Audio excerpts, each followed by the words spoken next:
Good morning. um, Ayoko sanang gawin tong video na to kasi nga um, gusto gusto kitang makausap ng personal para maipaliwanag ko sa'yo um, about sa mga nangyayari. Nung una, hindi ako naniniwala. Sabi ko, paranoid ka lang, ganun.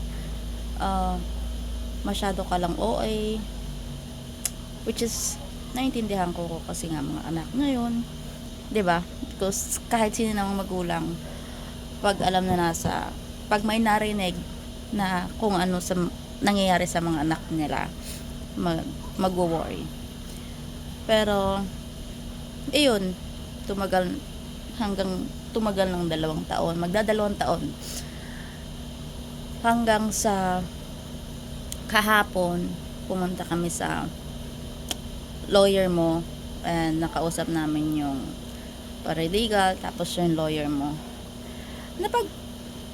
Napagtanto ko, totoo pala na may nangyayaring abuse at nagwo-worry lang kami kay Junior kasi nga dati pa siya nagsasabi na sinasaktan daw siya ang asawa mo. Hindi ako naniwala kasi alam mo na, bata. Pero habang tumatagal, mayroon ng pasa. So nakakapag-worry, alam mo na, nakakabahala yung mga nangyayari. Gusto naming tulungan ka para sa mga anak mo. At the same time, kailangan din naman ng tulong para mapaayos ang lagay ng mga anak niya.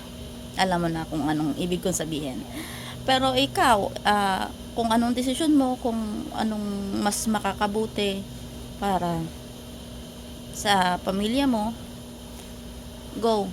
Hindi kita masisisi. Kasi nga, syempre, malayo tayo sa pamilya natin. Alam ko, kailangan mong i-settle yung mga anak mo for the future. Ang akin lang, sana i-consider mo na magtulungan tayo.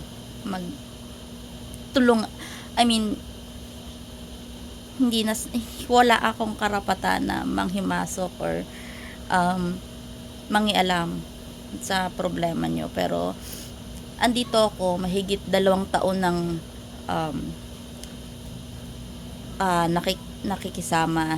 kasama si Don. Okay naman siya bilang father. Stricto. Sino ba namang tatay ang hindi magiging stricto sa mga nangyayari at sa lugar na ginagalawan natin, 'di ba? Ibang-iba sa Pilipinas.